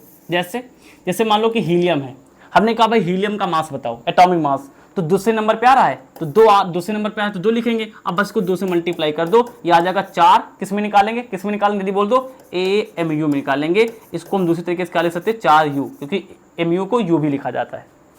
ये कॉन्सेप्ट लगाया गया। जो 8 नंबर पे आता है, जैसे लिथियम 8 नंबर पे आता है, इसका कॉन्सेप्ट क्या है, उसको 2 से मल्टीप्लाई करो और +1 उसमें ऐड कर दो। चलो लिथियम 3 नंबर पे आ रहा है तो 2 को क्या करेंगे, 3 से मल्टीप्लाई करेंगे, +1 जोड़ देंगे, तो 3 दूनी 6, 7 AMU का मास हो जाएगा किसका भाई, लिथियम का। तो इस तरीके से 1 से 20 एलिमेंट को आप याद कर सकते हैं। अच्छा एक बात और बता दूं, इसमें बेटा 2-3 यानी कि क्या है एक्सेप्शन है, वो मुझे अभी याद नहीं है, तो आप गूगल पे जाके सर्च कर लेना, जैसे कि हाइड्रोजन है, फ्लोरीन है, ऐसे कुछ यानी 2-4 यानी कि क्या है एक्सेप्शन है 1 से लेकर 20 एलिमेंट में। तो आप गूगल पे डाल लेना या फिर कहीं पे डाल लेना, तो आपको एक्सेप्शन मिल जाएंगे, लेकिन जनरल तरीके से आप ऐसे यानी याद कर सकते हैं, इससे आपका काम चल जाएगा। ठीक है भाई, इससे आप याद कर सकते हैं। समझ में आ गई बात, चलो चलिए इसके साथ लेंगे, ले लिया, बहुत बढ़िया। 2-4 एक्सेप्शन इसको आप याद कर लेना, ठीक है, जिसमें ये रूल नहीं काम करेगा उसको आप याद कर लेना, स्टैंडर्ड याद कर लेना। चलो अगला अपने पास है हाउ डू एटम एग्जिस्ट। भैया एक एटम रुकता कैसे है, एक एटम रुकता कैसे, एक एटम एग्जिस्ट कैसे करता है, हम कैसे मान लें कि कोई एटम रुकेगा, एटम एग्जिस्ट कैसे करता है। समझो कहानी क्या है, लिखा है atom can not exist independently. यानी आप सोचो कि अगर एक आयरन है तो आयरन यानी कि यानी क्या हो गया, उसमें हजारों करोड़ों एटम है, तो क्या हजारों करोड़ों एटम कैसे रहते हैं किसी चीज के अंदर। जैसे मान लो कि ये लोहा का हमने ये टुकड़ा ले लिया, इतने टुकड़े में इसको जूम किया, तो जूम करने के बाद क्या हुआ, इसका ये टुकड़ा बना, तो इसमें ऐसे छोटे छोटे जो दिखते नहीं है करोड़ों एटम्स हैं। तो यार ये एटम रहते कैसे अंदर हैं, कैसे रहते हैं, तो इसकी बात चल रही है ना। पहले समझा करो प्रश्न क्या है, तो प्रश्न यही है, समझ में आ गया होगा। तो लिखा है atom can not exist independently. तो अब एक सोच तो आती होगी ना कि एक एटम मतलब कि आयरन क्या है, एक एलिमेंट है, एलिमेंट किससे मिलकर बना, करोड़ों एटम से मिलकर बना है।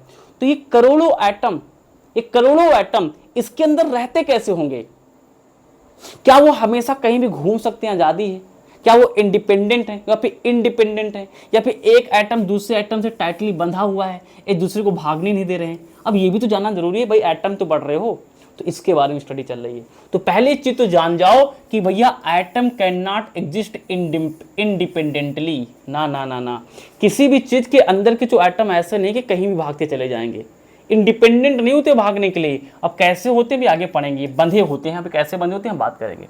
अच्छा, लिखा they from molecule are ions. अब ये क्या है अभी आगे पढ़ाएंगे। कह रहा है कि जो जिस यानी कि किसी भी एलिमेंट के जो एटम्स होते हैं ना, वो आयंस या मॉलिक्यूल बनाते हैं। आयन या मॉलिक्यूल बना के अंदर पड़े रहते हैं, इंडिपेंडेंटली नहीं रहते। एक एटम इंडिपेंडेंटली नहीं रहता, एक्सेप्शन है नोबल गैसेस। आर्गन, ये जो आर्गन है, क्रिप्टन है, ये नोबल गैसेस होती है। इतना आप जान लो कि नोबल गैसों में इंडिपेंडेंट होते हैं। नोबल गैसों में जो यानी कि एटम होते हैं वो इंडिपेंडेंट रहते हैं। उसके अलावा ऐसा कोई भी एलिमेंट नहीं है जिसके एटम बिल्कुल खुला आवारा यानी कि घूम पाए, नहीं घूम पाए। वो अपने अंदर बैठ के क्या बना लेते हैं, आयन और मॉलिक्यूल बना लेते हैं। ठीक है, molecule ions aggregate to form matter that we see touch feel. और यही मॉलिक्यूल, यही आयन बंद के, जुड़ के, आपस में रख के, आपस में टच हो के, आपस में छू के, आपस में बंद करके एक पूरा का पूरा यानी कि एलिमेंट तैयार करते हैं, जिसको आप देख सकते हो। जैसे एक लोहा का टुकड़ा हम देख पाते हैं, तो वो कैसे देख पाते हैं, उसके जो छोटे छोटे एटम्स हैं, वो एटम पास में आते गए मॉलिक्यूल बना। मॉलिक्यूल फिर आपस में चपकते गए और मॉलिक्यूल चपकते गए और मॉलिक्यूल चपकते गए, तो एक यानी कि लोहे का, यानी कि एक लोहा बना, एक आयरन बना, छोटा टुकड़ा बना, जो हमें दिखता है, जिसको हम छू सकते हैं, जिसको हम फील कर सकते हैं। एटम इंडिपेंडेंट नहीं होते, एटम बनाते हैं मॉलिक्यूल। वो मॉलिक्यूल यानी आपस में जुड़ का, फिर मॉलिक्यूल भी आपस में जुड़ के फोर्स लगते हैं उनके बीच में, जुड़ के करोड़ों मॉलिक्यूल जुड़ के क्या करते हैं, एक छोटा सा एक हिस्सा बनाते हैं। किसका, आयरन का, जिसको आप देखते हैं। वो चीज आपको दिखाई पड़ती है, लोहा। ठीक है, अब यार ये जो मॉलिक्यूल आप बात कर रहे हैं कि जो यहाँ के एटम्स हैं वो आपस में, ये एटम ये तो नहीं पढ़ा है, थोड़ा ब्रेक चाहिए। यहाँ पे ये एक एटम, ये एक एटम, ये है। तो आप कह रहे हो कि भाई दो एटम मिलकर के क्या करते हैं, ये मॉलिक्यूल बनाते हैं।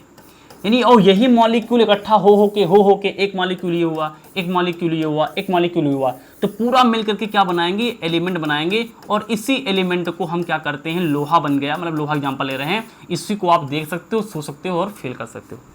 तो अब ये मॉलिक्यूल एक नई चीज आ गई ना यार। तो अब मॉलिक्यूल समझ लेते हैं क्या है, व्हाट इज ए मॉलिक्यूल। समझो क्या है, लिखा है मॉलिक्यूल, लिखा है 2 or more एटम्स। देखो ना, कम से कम 2 एटम चाहिए मॉलिक्यूल बनाने के लिए, कम से कम 2 एटम चाहिए मॉलिक्यूल बनाने के लिए। तो 2 एटम हो या फिर 2 से ज्यादा एटम हो। बॉन्डेड मतलब होता है जुड़ना, यानी क्या हो, बॉन्डेड हो यानी कि जुड़े हो, है ना, टुगेदर यानी कि साथ साथ, बाई केमिकल फोर्सेस। एक वो अभी पढ़ोगे यार, बहुत सारी फोर्सेस होती है, धीरे धीरे साइंस में चलोगे, अभी 9th में तुम। तो यानी कि ये क्या होते हैं, 2 या 2 से ज्यादा जब एटम एकदम बढ़िया यानी क्या है, केमिकली फोर्सेस से जुड़े हो, फोर्स लग रहा हो, एक बॉन्ड बन रहा हो, एक बल बन रहा हो, एक बल लग रहा हो, एक फोर्स बना हो दोनों के बीच में, तो वहां से भैया एक पैदा होता है एक राजा, जिसका नाम है मॉलिक्यूल। लिखा है स्मॉलेस्ट पार्टिकल ऑफ एलिमेंट। अगर कोई भी एलिमेंट का जो स्मॉलेस्ट पार्टिकल है, or compound that shows all properties of a substance. इसको ऐसे भी कह सकते हो कि यानी कि स्मॉलेस्ट पार्टिकल होता है किसी एलिमेंट का, जो उस एलिमेंट का यानी प्रॉपर्टी दिखाता है। भाई एटम तो बहुत छोटा है ना, तो एटम मिलकर के कंपाउंड बना, सॉरी एटम मिलकर के क्या बने, मॉलिक्यूल बने। और इस मॉलिक्यूल से हम क्या करते हैं, उस एलिमेंट की प्रॉपर्टी डिसाइड करते हैं। यार घर पे जो बहुत छोटा होता है, सोचो ना, ऐसे एग्जांपल याद करो, ये बप्पा है, ये बप्पा है, ये बप्पा का बच्चा है, ये उसका बच्चा है। तो समझो ये है एटम, और ये क्या है, मॉलिक्यूल। ये क्या है, मॉलिक्यूल, और ये क्या है, बप्पा है। बप्पा मतलब कि ये क्या है हमारे पास, एलिमेंट। तो आप ये बताओ, घर पे कोई भी डिसीजन कौन डिसाइड करेगा? भाई एटम मिलेंगे तो मॉलिक्यूल बना, मान लो, मतलब उल्टा हम चल रहे हैं, एटम को मिले तो मॉलिक्यूल, तो घर के सारे डिसीजन यार मॉलिक्यूल डिसाइड करेगा ना। एटम वो छोटा, उससे कोई बात मानेगा? तो यानी अगर किसी चीज की हमें प्रॉपर्टी डिसाइड करनी है तो मॉलिक्यूल डिसाइड करेंगे, बने भले एटम से हैं। तो वही लिखा है कि स्मॉलेस्ट पार्टिकल्स होते हैं एलिमेंट के। आप पार्टिकल तो इसको भी बुलाएंगे, क्योंकि एटम भी पार्टिकल, तो कोई चीज पार्टिकल से मिलकर बनी है। भाई फिर से एटम पार्टिकल है, मॉलिक्यूल पार्टिकल से मिलकर बना, तो हम कह सकते हैं कि मॉलिक्यूल भी पार्टिकल है। तो यानी मॉलिक्यूल स्मॉलेस्ट पार्टिकल तो है किसी भी एलिमेंट, किसी भी कंपाउंड के लिए, जो कि शो करेगा प्रॉपर्टीज प्रॉपर्टी शो करता है किसी सब्सटेंस की, क्योंकि ये प्रॉपर्टी शो करेगा मॉलिक्यूल। एटम्स तो कंबाइन होते हैं मॉलिक्यूल बनाने के लिए। ठीक है, स्क्रीनशॉट लेंगे इसका, ले लिया स्क्रीनशॉट। चलो आगे चलते हैं, अब आगे चलेंगे। अब बेटा बात आती है कि एक एलिमेंट के मॉलिक्यूल बनते कैसे। तो मोटा मोटा हम आपको समझा चुके हैं। देखो समझो, एक बार समझो लो, जितना गहराई समझ सकते हो उतना समझ लो, जान लगा देंगे तुम्हारे लिए, समझाएंगे। एलिमेंट से क्या बना, एटम बना। ये एटम क्या करते हैं, आपस में बॉन्ड बनाते हैं। बॉन्ड बनाने के लिए दो एटम चाहिए या फिर दो से ज्यादा भी एटम साथ में आ सकते हैं। अब ये बॉन्ड बना के क्या बनाते हैं, ये मॉलिक्यूल बनाते हैं। स्टोरी समझ में आ रही है, पूरी कहानी समझ में आ रही है, दिमाग के अंदर जा रहा है। फिर से देखो, एक एलिमेंट होता है, एग्जाम्पल देखो, लोहा ले लें बार बार। अब ये एलिमेंट एटम से मिलकर बना, जो कि क्या है, दुनिया का सबसे स्मॉलेस्ट पार्टिकल है अभी तक की कहानी के हिसाब से। स्मॉलेस्ट पार्टिकल इसको बुलाया जा रहा है इस चैप्टर में, ठीक है ना। अब ये स्मॉलेस्ट पार्टिकल अपने साथ में क्या है, बॉन्ड। बॉन्ड का मतलब होता है, अभी भी न समझ में आया हो तो फोर्स। एक फोर्स से जुड़े हैं। जब फोर्स से जुड़ते हैं तो क्या बनाते हैं, मॉलिक्यूल बनाते हैं। और ये मॉलिक्यूल क्या है, किसी भी चीज की प्रॉपर्टी डिसाइड करते हैं कि कोई चीज कब गलेगा, कब घुलेगा, उसका टेम्परेचर बर्दाश्त करने की क्षमता क्या है, कैसा दिखेगा, प्रॉपर्टी समझ रहे हो ना, प्रॉपर्टी जानते होंगे ना, वो प्रॉपर्टी डिसाइड करते हैं। ये स्टोरी समझ में आ गई ना, समझ में थोड़ा पीछे जाओ, फिर से सुनो सारी बात, बहुत तेज पढ़ा रहे हैं। अब कह रहा कि अब वही बात है कि एक एलिमेंट का मॉलिक्यूल, सोचो ना, एक एलिमेंट का कहाँ जाना है, एक एलिमेंट का मॉलिक्यूल। तो पूरी स्टोरी मैं आपको पहले भी समझा चुकी, लेकिन आप पढ़ लेते हैं। लिखा atom of the same element combined to form molecule. सही यार, मॉलिक्यूल ऑफ एलिमेंट कैसे डिसाइड करेंगे। कह रहा है कि एटम होंगे ऑफ द सेम एलिमेंट। अब सोचो ना, जब आपने लोहा लिया तो यहाँ पे जो एटम को कंबाइन करने की बात कर रहे हैं, यानी बॉन्ड बनाने की बात कर रहे हैं, तो वहां पे तो यार एलिमेंट यानी आयरन ही तो आएगा, लोहा ही तो आएगा। तो यानी कि मॉलिक्यूल ऑफ एलिमेंट, तो यानी कि एक ही एलिमेंट के सेम यानी कि एटम्स लेने हैं, सेम एटम। तो जैसे हम लोग लोहा ले रहे हैं या फिर कापर ले रहे हैं, तो कापर के ही क्या हो, कापर का ही, कापर तो एलिमेंट हो गया। अब इसी के एटम जब कंबाइन हो, इसी के एटम जब कंबाइन हो, इसी के एटम जब कंबाइन हो और वो फॉर्म करे, वो बनाए, क्या बनाए, मॉलिक्यूल बनाए, तो उसको बुलाते हैं molecule of element. Same element यानी कि सेम यानी कि होंगे, एलिमेंट तो एक ही है, तो उससे एक ही एलिमेंट से तो सेम ही एटम निकलेंगे। ऐसा थोड़ा कि एलिमेंट तुमने आयरन कर लिया, यहाँ कापर निकल आए, तो ऑब्वियस सी बात, कॉमन सेंस की बात है। आगे सुनो, लिखा है some element have a single atom. Some element के कुछ एलिमेंट ऐसे जिनके पास सिंगल एटम होता है। अभी समझाएंगे मतलब क्या है सिंगल एटम मॉलिक्यूल। अच्छा, जिसको बुलाते हैं monoatomic. Some have two atom, जिसको बुलाते हैं डाई एटॉमिक।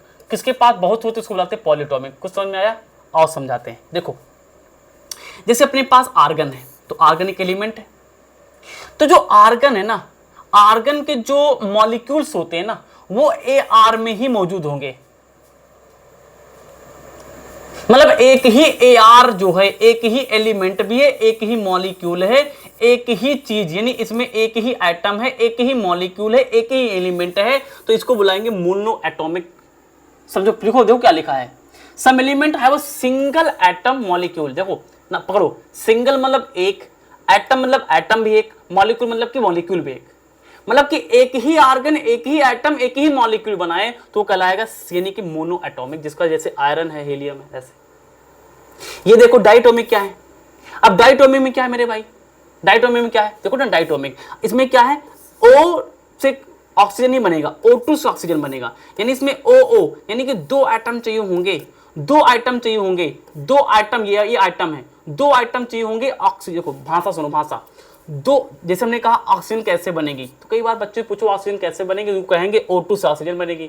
मतलब नहीं जानते, मतलब सुनो क्या है, ऑक्सीजन के, ये ऑक्सीजन है, ऑक्सीजन के, ये ऑक्सीजन है, ऑक्सीजन के दो, यानी कि ऑक्सीजन के दो एटम, ऑक्सीजन के दो एटम, एक ये, ऑक्सीजन के दो एटम, फिर से ऑक्सीजन के दो एटम, एक ये वाला, ये वाला, ऑक्सीजन के दो एटम मिलकर के O2 नाम का एक मॉलिक्यूल बनाते हैं। ऐसे पढ़ो, ऐसे पढ़ो, इसको लिख लो कहीं, जो हम बोल रहे हैं क्लियर हो जाएगा दिमाग के अंदर। सुनो, ऑक्सीजन के ये दो एटम्स हैं, ऑक्सीजन के दो एटम मिलते हैं, तो यानी O2 नाम का एक मॉलिक्यूल तैयार होता है। चूंकि अब यहां पे दो एटम मिल रहे हैं, तो इसीलिए इसका नाम है डाई। डाई का मतलब होता है दो, डाई एटॉमिक, ठीक है। जैसे पॉली एटॉमिक मतलब क्या, जैसे सल्फर है ना, ये S8 होता है, फास्फोरस यानी कि P4 होता, मतलब कि जैसे P4 है यानी कि फास्फोरस 1 2 3 4, यानी फास्फोरस जैसे फास्फोरस के 4 एटम, फास्फोरस के 4 एटम एक साथ मिले तो P4 नाम का एक मॉलिक्यूल बनाएंगे भाई। फिर से देख लो, फास्फोरस के 4 एटम मिलेंगे तो P4 नाम का एक मॉलिक्यूल बनेगा। क्लियर हुआ? तो समझ में आ गया कि P4 क्यों लिखा जाता है। अच्छा, P2 लिखा जाएगा, गलत है भाई, P2 जैसे कोई चीज नहीं है अपने पास।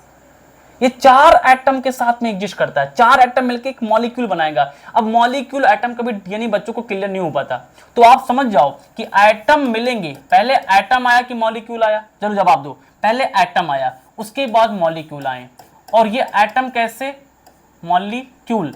अब ये एटम से मॉलिक्यूल कैसे बना, एक ऑक्सीजन, 2 एटम मिले ऑक्सीजन के तो O2 नाम का एक मॉलिक्यूल बना। ये एकदम कहानी चल रही है, क्लियर हो गई होगी, मुझे पूरा विश्वास है। स्क्रीनशॉट ले सकते हैं, ले ली स्क्रीनशॉट, 1 2 3, चलो आगे चलते हैं।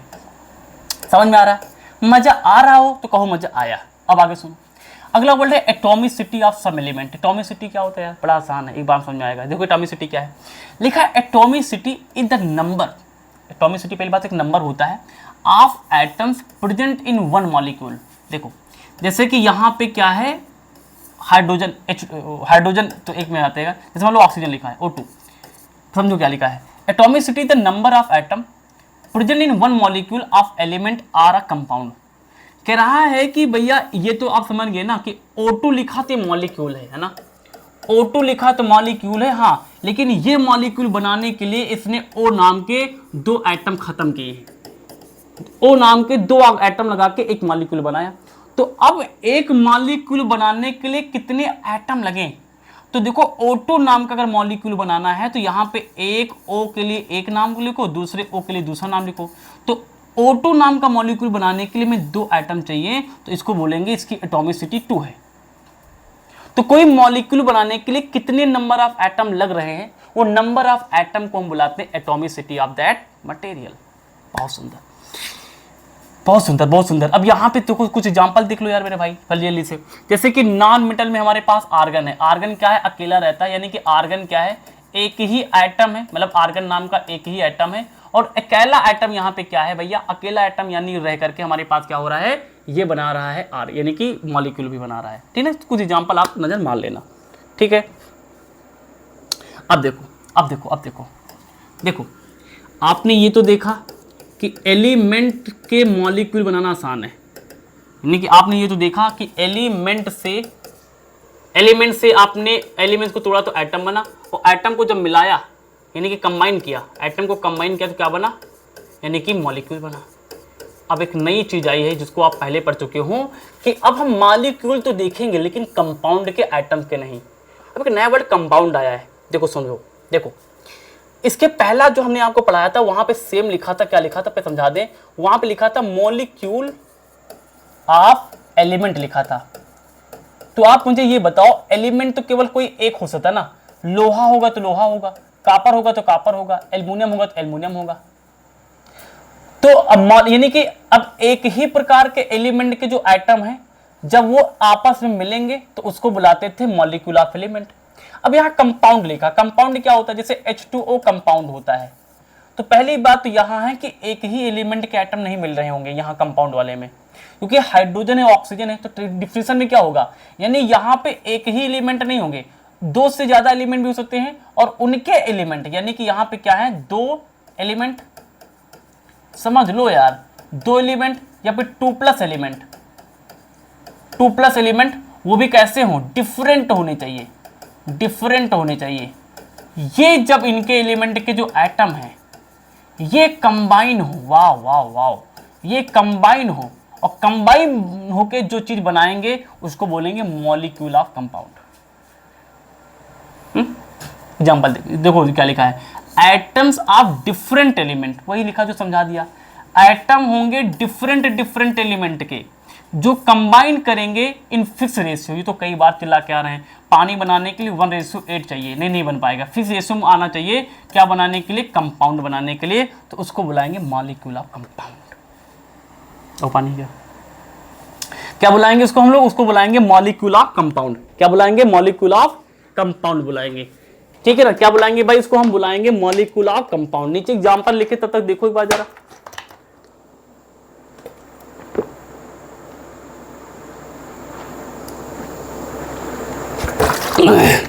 देख लिया एग्जांपल। अब जैसे यहां पे जैसे लिखा है वाटर, जैसे वाटर है तो हाइड्रोजन ऑक्सीजन मिलेगा तो रेशो 1:8 होना चाहिए। अमोनिया में नाइट्रोजन और हाइड्रोजन मिलेगा तो इसका रेशो 14:3 होना चाहिए, तभी बन पाएगा। CO2 में कार्बन 3 हो और ऑक्सीजन 8 हो तभी नहीं बन पाएगा। तो ये रेशो आपको चाहिए भाई। समझ में आ गया? समझ में आ ही गया होगा, मुझे पूरा विश्वास है। आगे देखते हैं क्या लिखा है। आगे लिखा है मॉलिक्यूल ऑफ सम कंपाउंड, तो वही लिखा है, इसको आप समझ गए होंगे। अब पढ़ना है एक टॉपिक लास्ट बचा है, अब पढ़ेंगे वैलेंस, यानी कि 2 टॉपिक बचे हैं, आयन और वैलेंसी। यहीं पे वीडियो हो जाएगी हमारी खत्म आज की। ठीक है ना? आओ समझ लेते भाई क्या है। भैया आयन क्या है? आसान है यार समझना, आसान है। पहले समझते परिभाषा क्या है। लिखा चार्ज स्पेसीज, चार्ज मतलब जिसके ऊपर कोई चार्ज आ जाए। Charge species formed when atoms lose gained electron.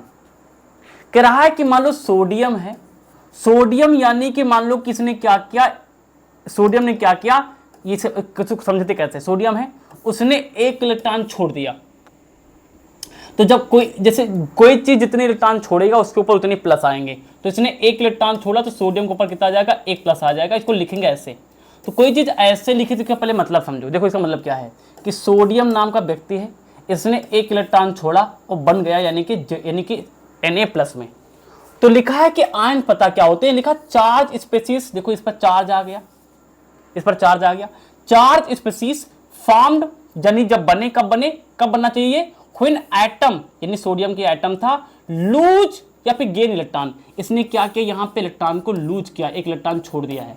तो कह रहा है कि जब कोई भी एटम, सोडियम का एक एटम है, 1 इलेक्ट्रॉन लूज करे फिर गेन करे, तो गेन करने के बाद जो चार्ज आएगा सोडियम के एटम के ऊपर, वो चार्ज को हम बुलाएंगे आयन। फिर से, कोई एटम, सोडियम का एटम है, इलेक्ट्रॉन लूज करे या फिर गेन करे, अच्छा इलेक्ट्रॉन लूज करे या फिर गेन करे, ठीक है ना, तो उस यानी कि एटम के ऊपर जितना चार्ज आएगा उस चार्ज का नाम है आयन। यार फिजिक्स में चार्ज बुलाते, केमिस्ट्री में आयन बुलाते, केमिस्ट्री पढ़ा रहे हैं, ऐसा समझो। पॉजिटिव आयन अगर है, जैसे यहां पे Na+ आया है, तो पॉजिटिव आयन का पर्टिकुलर नाम है जिसका नाम है यानी कि कटायन। जैसे कि एग्जांपल लिखा Zn+। और अगर मान लो कि अगर किसी के ऊपर नेगेटिव आ जाए, जैसे यहाँ पे यानी किसी के ऊपर माइनस आ जाता है, तो उसको बुलाते हैं हम लोग एनायन। जैसे यहाँ पे Cl के ऊपर माइनस आता है। इसको भी आगे वाला जो चैप्टर पढ़ाएंगे ना तो वहाँ और इन करेंगे, वहाँ पे चीजें भर भर के हैं, ठीक ना। जैसे NaCl हमारे पास सोडियम क्लोराइड है, जिसमें से Na हमेशा प्लस में होता है, Cl हमेशा माइनस होता है। ये हमारे क्या है? आयंस है। समझ में आ गया बाबू? चलो इसकी साथ ले लो। लास्ट टॉपिक समझने जा रहे हैं वैलेंसी। चलो ले लिया इसके साथ, वेरी गुड, बहुत थक चुके हैं बेटा। चलो आओ अब अंतिम टॉपिक समझेंगे वैलेंसी। यहीं पे हमारी स्टोरी क्या हो जाएगी भाई, खत्म हो जाएगी। और जल्दी समझाते हैं आपको वैलेंसी क्या होती है। आएगा, समझ में आएगा, टेंशन न लेना, सब कुछ समझ में आएगा, यही समझ में आ जाएगा। वैलेंसी क्या होती है आप समझते हैं। देखो वैलेंसी क्या होती है यार, वैलेंसी क्या होती है मेरे भाई। तो लिखा वैलेंसी क्या होती है। Valency is the combining capacity of atom. अभी आप कह रहे थे कि सर 2 एटम या फिर हो सकता है कि 3 एटम आपस में मिल जाएं, ये क्या बना रहे हैं? एटम बना रहे हैं। तो ये एटम मिलकर के मॉलिक्यूल बनाते हैं। लेकिन बात ये होती है कि कैपेसिटी की बात हो कि कितने एटम मिलकर फटाफट मॉलिक्यूल बनाएंगे, यानी कि जल्दी एटम मिलकर के भैया मॉलिक्यूल बनाते चले जाएं। तो ये कैपेसिटी कैसे पता करेंगे? इसका नाम है भाई वैलेंसी। तो वैलेंसी क्या है? वैलेंसी द कंबाइनिंग कैपेसिटी की कितनी जल्दी कंबाइन हो रहा है। जैसे मान लो कि 3 सेकंड में यानी कि 3 सेकंड में 20 एटम यानी कि क्या है कंबाइन होकर मॉलिक्यूल बना दिए। तो यानी कैपेसिटी ज्यादा तो वैलेंसी ज्यादा आएगी। तो यानी वैलेंसी क्या? Valency the combining capacity of atom to form chemical bond, यानी जल्दी से कंबाइन होकर के क्या करे, यानी कंबाइन हो जाए और इसके बीच में क्या हो जाए, एक केमिकल बॉन्ड बन जाए। तो जल्दी अब ये समझ सकते हो कि केमिकल बॉन्ड मतलब कि फोर्स की बात कर रहे हैं, कितनी जल्दी फोर्सेस बन रहे हैं एटम के बीच में मॉलिक्यूल को बनाते समय, उसी को बुलाते हैं वैलेंसी।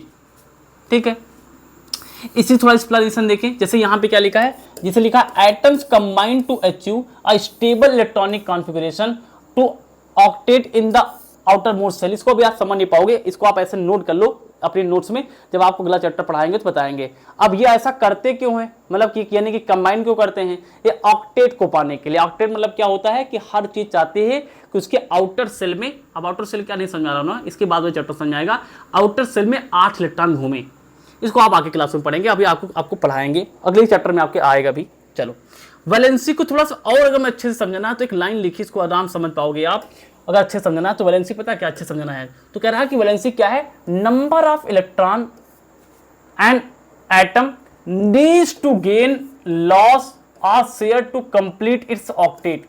यानी कि ऑक्टेट मतलब क्या होता है, अभी थोड़ा समझ लो। ऑक्टेट मतलब होता है किसी चीज के पास 8 इलेक्ट्रॉन, तो या तो 8 इलेक्ट्रॉन हो या तो ना हो। तो 8 इलेक्ट्रॉन बनाने के लिए कोई चीज कितने इलेक्ट्रॉन छोड़ रहा है, कोई चीज कितने इलेक्ट्रॉन ले रहा है मेरे भाई, इसी नंबर को, इसी इलेक्ट्रॉन के नंबर को कोई कितने इलेक्ट्रॉन देके 8 बना रहा है। जैसे मान लो कि अपने पास 9 इलेक्ट्रॉन है तो 1 इलेक्ट्रॉन छोड़ोगे तो 8 बनेंगे, समझाने के लिए बता रहे हैं। अब किसी के पास 7 इलेक्ट्रॉन है तो कोई 1 इलेक्ट्रॉन लेकर के 8 बनाएगा। तो कोई कितने इलेक्ट्रॉन छोड़ के 8 बनाता है, कोई कितने इलेक्ट्रॉन लेकर के 8 बनाता है। तो ये लेने देने की जो संख्या है ना, इसी को वैलेंसी बुलाते हैं। एकदम आसान तरीका ये है। फिर से हर चीज ऑक्टेव बनाना चाहती है, ऑक्टेव मतलब कि 8 इलेक्ट्रॉन। 8 इलेक्ट्रॉन लेने के लिए आप हो सकता है कुछ इलेक्ट्रॉन 8 पूरा करने के लिए अब कभी कभी आपको लेना पड़े, कभी कभी आपको देना पड़े, हो सकता है कभी कभी शेयर करना पड़े। पड़ोसी के पास 4 है, तुम्हारे पास 4 है, 4 मिला लो तभी भी 8 हो सकते हैं। तो इलेक्ट्रॉन लेना पड़ सकता है, देना पड़ सकता है, शेयर करना पड़ सकता है। तो कितने ले रहे हो, कितने दे रहे हो, कितने शेयर कर रहे हो, इनके जो नंबर्स होते हैं ना, कितने इलेक्ट्रॉन के नंबर्स हैं, उन्हीं नंबर को बुलाते हैं वैलेंसी मेरे भाई। ठीक है ना। जैसे अब हाइड्रोजन की वैलेंसी क्या होती है, इसके सबसे बाहर सेल में 1 इलेक्ट्रॉन होता है तो इसकी वैलेंसी 1। इसको आप आगे क्लास में पढ़ेंगे। अभी यहाँ पे क्या है, किसके पास कितनी वैलेंसी, फटाफट से नोट कर लो। नोट कर लिया, टेक स्क्रीनशॉट, 1 2 3 4 नोट कर लिया, वेरी गुड। चलो अब यार एक टॉपिक यहाँ पे है मॉलिक्यूलर मास। मॉलिक्यूलर मास बहुत आसान चीज है। मॉलिक्यूलर मास कैसे निकालते हैं, मॉलिक्यूलर मास निकालने के लिए आपको बस एक चीज आनी चाहिए भाई, एटॉमिक मास। तो आई थिंक एटॉमिक मास तो आपको आता है, पहले सिखा चुके हैं। ठीक है ना। क्या होता है एटॉमिक मास, मॉलिक्यूलर मास क्या होता है, पहले डिफिनेशन पढ़ लेते हैं। क्या है भाई, लिखा है molecular mass is the sum of atomic mass of all the atom present in the molecular of the substance. जैसे कि H2O है तो कह रहा है कि H2O में जितने एटम्स हैं, सब एटम की वजह से इसका जो वजन है, जो मास है, उसको निकालो, उसी को बुलाते हैं मॉलिक्यूलर मास। तो चलो आओ इसका मास निकाल के दिखाते हैं। हमने कहा कि H2O का मॉलिक्यूलर मास निकालो। कैसे निकालेंगे, देखो पहले H2 का मास निकालो। H2 के एक एटम का मास कितना होता है, 1 mu। एक का होता है 1 mu होता है। तो यहाँ पे 2 हैं तो यानी 2 से मल्टीप्लाई कर लेंगे तो 2 हाइड्रोजन की वजह से कितना मास आएगा, 2 mu आएगा। मानते हो नहीं मानते हो, एक अभी पढ़ा क्या ना, एक हाइड्रोजन का 1 mu मास होता है तो यहाँ पे 2 लगा ना, H2 मतलब कि 2 हाइड्रोजन, तो 2 हाइड्रोजन मतलब कि 2 mu। H2 का मतलब यहाँ पे क्या है कि यहाँ पे हाइड्रोजन 2 हैं तो यहाँ पे 2 mu आ जाएगा। अब ऑक्सीजन देखिए, एक ऑक्सीजन अगर है तो एक ऑक्सीजन आता है कितने नंबर पे, 8 नंबर पे। तो 8 एक इवन नंबर है, 2 से मल्टीप्लाई कर दो 16, तो यानी कि 16 mu आएगा, AMU एक का। तो यहाँ पे एक आएगा हमारे पास कितना, 16 आएगा। कितना आएगा भाई, 16 आएगा।